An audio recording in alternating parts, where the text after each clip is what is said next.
What's going on, guys? Today I'm going to show you how to quickly install materials into your Substance program, or Substance Painter, I should say. We click this, you'll get this site pop up. And you don't have to use this site, but whatever, use this site. Let's say we wanted moss.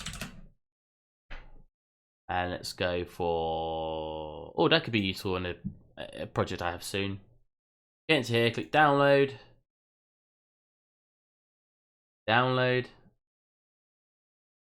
It will download, and what you need to do is you need to go into your computer, you need to go into your documents, algorithmic, Substance Painter, shelf, and I have mine in materials. Jump into here, get our thing here, come into materials. I usually just paste it in, you can drag it in wherever you want. Unwrap that, unzip that, should I say. And that would have installed. So if we go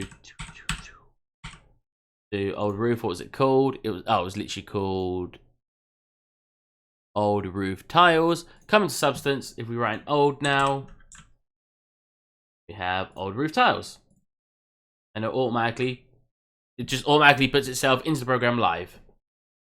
There you are, and that's how you install materials into your projects. If you can't find it in materials, sometimes they move over to Smart Materials, and it would usually be in there. Hope you guys enjoyed. See you in the next one. Bye.